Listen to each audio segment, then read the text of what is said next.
नमस्कार बच्चों आज हम कक्षा 7 में हिंदी की पुस्तक संपूर्ण हिंदी में इकाई 7 में आओ समझे 3 मुहावरे के बारे में पढ़ेंगे। आज का हमारा विषय है मुहावरे। आपने कभी सोचा है कि मुहावरे क्या है, इनका भाषा में प्रयोग क्यों किया जाता है? आइए इन प्रश्नों के उत्तर जानने के लिए हम एक उदाहरण की सहायता लेते हैं।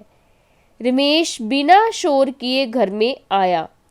जरा सोचिए कि क्या इस वाक्य की भाषा आकर्षक लग रही है, मीन्स अच्छी लग रही है। उत्तर देने से पहले इस वाक्य में मुहावरे का प्रयोग करके वाक्य को दोबारा देखते हैं। रमेश दबे पांव घर में आया। आपने देखा है कि वाक्य में आए दबे पांव वाक्यांश ने उसे एक अलग रूप प्रदान कर दिया है। इससे वाक्य की भाषा आकर्षक और रुचिकर बन गई है।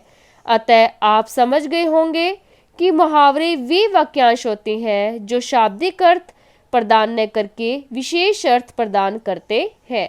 इनके प्रयोग से भाषा रुचिकर और आकर्षक बन जाती है। आइए मुहावरों के बारे में जानते हैं।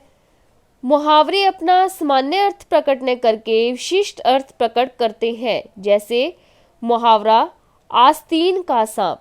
सामान्य अर्थ आस्तीन, कमीज की बाजू में रहने वाला सांप। विशिष्ट अर्थ धोखेबाज मित्र। रोहन को मैं अपना मित्र समझता था पर वह आस्तीन का सांप निकला। मुहावरे वाक्यांश अर्थात वाक्य का अंश होते हैं। ये पूर्ण वाक्य नहीं होते। ये वाक्य में लगकर ही अपने विशेष अर्थ को प्रकट करते हैं। जैसे कि आपको मुहावरा दिया हुआ है 9 2 11 हो जाना। जब इस वाक्यांश का प्रयोग वाक्य में नहीं हो रहा है तब यह अधूरा प्रतीत हो रहा है। अभी तो देखो गार्ड को देखकर बच्चे 9 2 11 हो गए। 9 2 मीन्स यानी कि भाग जाना, जहां वो खड़े हैं ये दौड़ रहे हैं। यह मुहावरे का प्रयोग वाक्य को पूर्णता तथा विशिष्ट अर्थ प्रदान कर रहा है। यदि मुहावरों के शब्द बदल दिए जाएं तो उनका सौंदर्य समाप्त हो जाता है। जैसे कि आस्तीन का सांप, बाजू का सांप। आस्तीन की जगह बाजू का प्रयोग किए जाने से मुहावरे का सौंदर्य समाप्त हो गया है।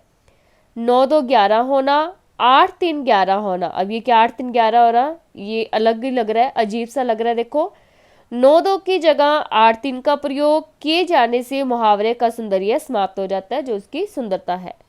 मुहावरे के शब्दों में कर्ता या प्रसंग के अनुसार लिंग, वचन, कारक आदि में बदलाव किया जा सकता है। जैसे कि कान का कच्चा। इस परिवार के लोग कान के कच्चे हैं, हर किसी की बातों में आ जाते हैं। इस वाक्य में एक से अधिक लोगों के होने के कारण मुहावरे के कारक शब्द के तथा विशेषण शब्द कच्चे में परिवर्तन देखा जा सकता है। रुचि को कुछ भी बोलो मान जाती है, वे कान की कच्ची है। इस वाक्य में एक लड़की होने के कारण मुहावरे के कारक शब्द की तथा विशेषण शब्द कच्ची में परिवर्तन देखा जा सकता है। आग लगना। मंच पर आते ही रवि ने आग लगा दी। इस वाक्य में प्रसंग के अनुसार क्रिया शब्द दी में परिवर्तन देखा जा सकता है। उसने ऐसी आग लगाई कि अब बुझाए नहीं बुझती। इस वाक्य में प्रसंग अनुसार क्रिया शब्द लगाई में परिवर्तन देखा जा सकता है। कुछ अन्य उदाहरण है। हवा से बातें करना। इसका अर्थ है अत्यधिक तेज दौड़ना। रोहन पिताजी के आने की खबर सुनकर भागा तो हवा से बातें कर रहा हो, मानो ऐसा लग रहा था। हाथ पांव फूलना, घबरा जाना। कुत्ते को देखकर मेरे हाथ पांव फूल गए। छाती पर सांप लौटना, बहुत अधिक ईर्ष्या होना। उसकी खुशी देखकर मेरी छाती पर सांप लौटने लगते हैं। चिकना घड़ा, बेशरम। इसे यहाँ आने के लिए कितना भी मना करो मगर चिकना घड़ा है फिर भी चला आता है। दाने दाने को तरसना, अभावग्रस्त होना। इस महामारी ने गरीब वर्ग को दाने दाने के लिए तरसा दिया है। लोहा लेना, सामना करना। झांसी की रानी ने अंग्रेजी सरकार से लोहा लिया। खून का घूंट पीना, गुस्सा मन में दबा लेना। वह सभा में अपमानित होने पर खून का घूंट पीकर रह गया। अपने पाँव में आप कुल्हाड़ी मारना, जानबूझकर मुसीबत में पड़ना। तुमने तो अपने पाँव में आप ही कुल्हाड़ी मारी है, अब मुझे क्यों दोष देते हो। अपना सा मुँह लेकर रह जाना, किसी काम में असफल होने पर लज्जित होना। जब वह निर्दोष मोहन को मुकदमे में नहीं फंसा सका तो अपना सा मुँह लेकर रह गया। खबर लेना, दंड देना। रोहन, तुम्हारी काफ़ी शिकायतें सुनने को मिल रही है, आज शाम को मैं तुम्हारी खबर लूँगा। इसका अभ्यास प्रश्न 2 है। 2.1 निम्नलिखित मुहावरा का उचित अर्थ लिखिए। अंगूठा दिखाना, इसका अर्थ है वक्त पर धोखा देना। अकल पर पत्थर पड़ना, बुद्धि भ्रष्ट हो जाना। रंग में भंग पड़ना, विघन डालना। गुड़ गोबर करना, बना काम बिगाड़ देना। अब है 2.2 निम्नलिखित मुहावरों को शुद्ध करके पुनः लिखिए और उनके अर्थ भी बताइए। वायु से बातें करना, हवा से बातें करना, और इसका अर्थ है बहुत तेज भागना। कबूतर बनाना, सही वाक्य है उल्लू बनाना, अर्थ है मूर्ख बनाना।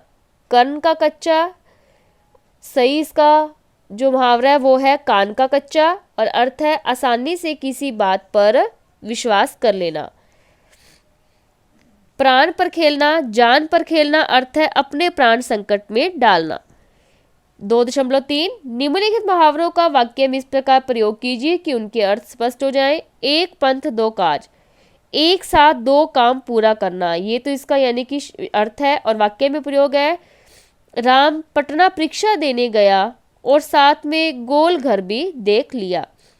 कलई खुलना, भेद खुलना, इसका अर्थ है जब सबके सामने रामू की कलई खुल गई तो वह बहुत लज्जित हुआ। तीसरा, दिन रात एक करना, कठिन परिश्रम करना। आयुष ने दिन रात एक करके पढ़ाई की, तब कक्षा में प्रथम आया। है कमर कसना, तैयार होना, इसका अर्थ है परीक्षा का समय निकट आया तो छात्रों ने अपनी कमर कस ली। तो बच्चों, ये जो अभ्यास प्रश्न 2 है इसे आपने अपनी बुक में करना है और साथ में इसको लर्न भी करना है। धन्यवाद।